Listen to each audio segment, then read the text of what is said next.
Por eso es que es tan importante que el gobierno vele por la seguridad y la estabilidad social del país, ¿no? Sin eso nada se puede hacer, ¿no?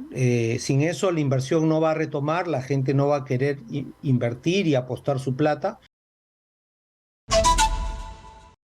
Estamos en la comunicación con Enrique Castellanos, docente de Economía de la Universidad del Pacífico. Señor Castellanos, ¿cómo está? Buenas noches y bienvenido. Buenas noches, gracias por la invitación. A usted, por favor, una de las preguntas que se le hizo justamente al ministro de Economía en esta conferencia de prensa fue si esto iba a poner en peligro la recaudación fiscal con esta extensión de plazo para el pago de Reactiva Perú. A ver, no, ese no es la principal preocupación, ¿no? O sea, de una u otra forma nuestras cuentas fiscales tienen cierta flexibilidad, cierta capacidad para absorber estas cosas. No quiere decir que la plata nos sobre, pero tenemos una situación de caja que nos permite, hacer ayudas, hacer bonos, transferencias, este tipo de cosas.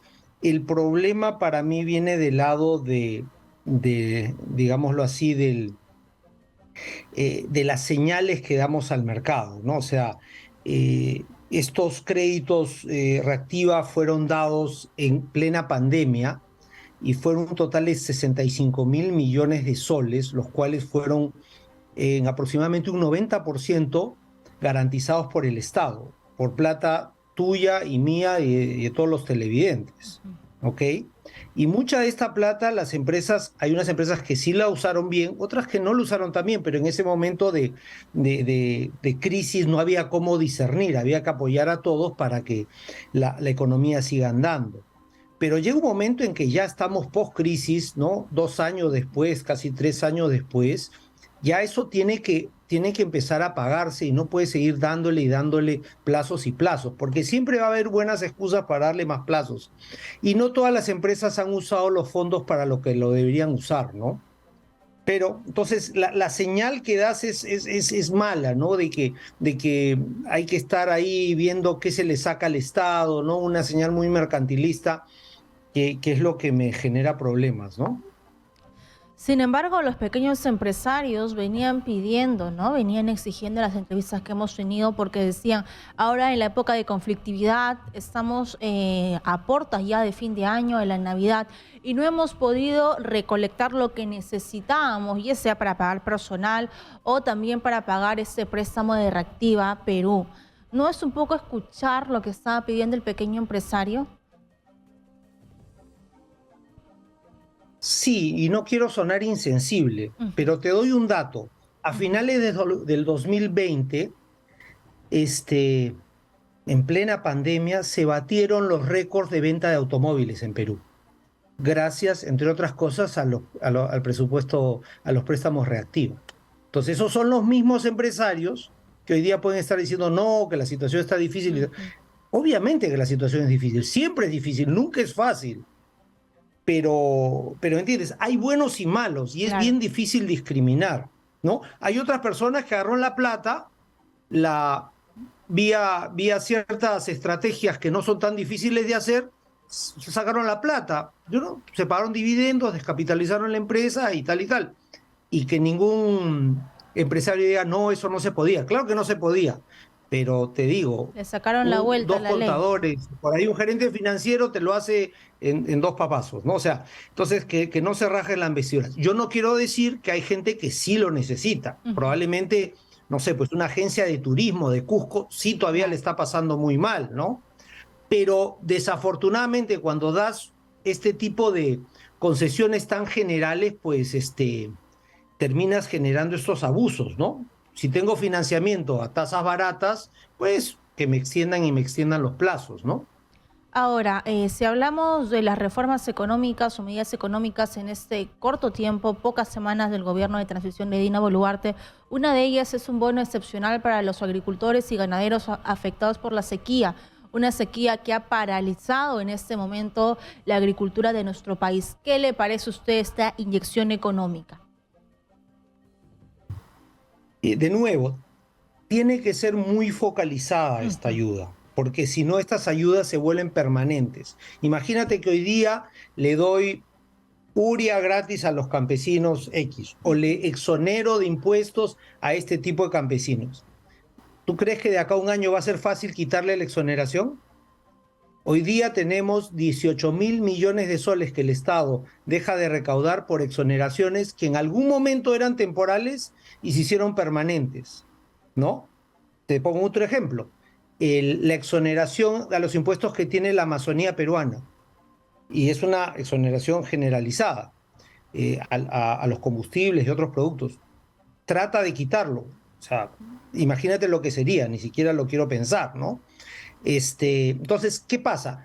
Este tipo de exoneraciones tienen que ser muy puntuales y tiene que estar muy claro que tienen que ser por periodos muy cortos. Si no, se quedan, por así decirlo, pegadas y la terminamos pagando todo, ¿no? Así Esa es es. la preocupación que tengo. Seguimos dando y al final el país tiene que caminar por sí solo, no vía bonos, Y darle exoneraciones, las ayudas herramientas, y ¿no? perdones. Así es, darle la caña de pescar para que nuestros agricultores lo puedan hacer o para que el peruano aprenda a pescar. Ahora, el ministro de Economía y Finanzas, Alex Contreras, nos queda a todos clarísimos que es un gobierno de transición. ¿Qué puede hacer frente a lo que viene ocurriendo?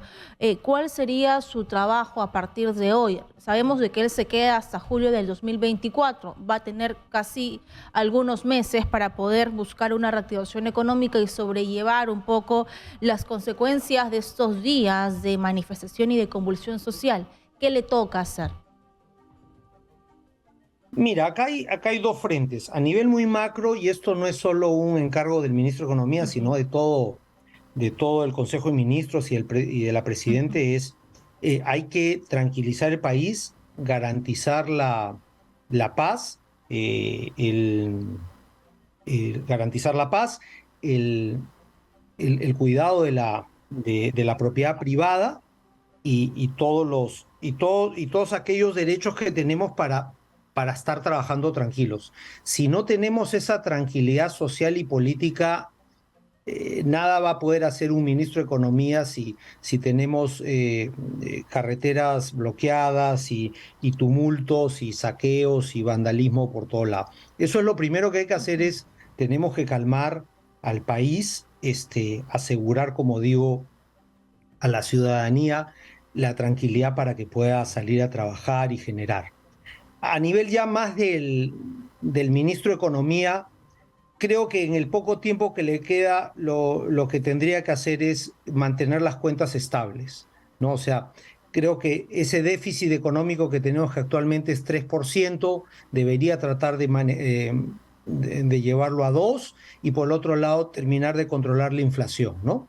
Entonces, es estabilidad, tranquilidad y la economía sola va a generar sus medios de crecimiento. El problema es que si no tenemos esa tranquilidad social y política, nada se puede hacer encima de de un conflicto vivo, ¿no? Por así decirlo, ¿no? Y se prevé para el siguiente año muy poco crecimiento económico, ¿no? Y yo sé que hay temas macroeconómicos, pero hay temas que el ciudadano de pie entiende y es que aquí las estamos viendo duras. Por ejemplo, cuando vas al mercado, ahí te das cuenta del problema de la uria porque hay productos como la papa guairo, por ejemplo, que llega a costar 3.50, 2.50, hace algunas semanas 6 soles el kilo, por ejemplo, y eso ya te descuadra en la canasta básica familiar.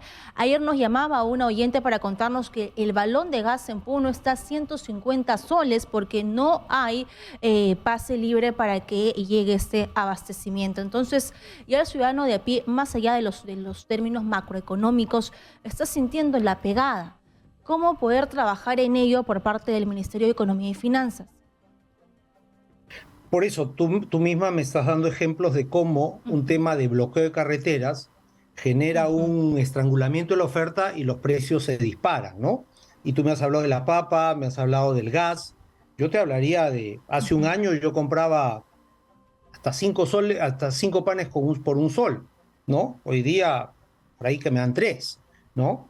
Y solo por dar un ejemplo, ¿no? En general había una carestía de alimentos que afecta a todos. Pero volviendo a tu pregunta original, sí, se prevé un crecimiento muy magro de Perú, del 2,5%, quizá 3%. Pero ese 2,5-3% no nos ayuda porque la población peruana crece a 1,5%. O sea, ya 2,5 a 1,5 ya estoy casi tas contadas. Para cerrar las brechas que tenemos en desarrollo económico, llámese buena salud, buena educación, infraestructura, seguridad, necesitamos crecer a 5 o 6%. Y para crecer un 5 o 6% necesitamos hacer inversión privada.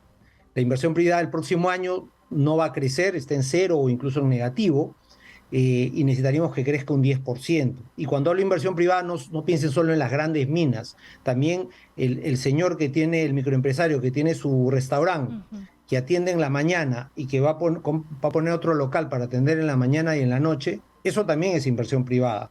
Pero ¿cómo le pides al señor que haga otro turno, que contrate más mozos, que abra un turno de noche, por así decirlo, si lo pueden robar, si lo pueden saquear, si lo pueden asaltar, ¿no? Por eso es que es tan importante que el gobierno vele por la seguridad y la estabilidad social del país, ¿no?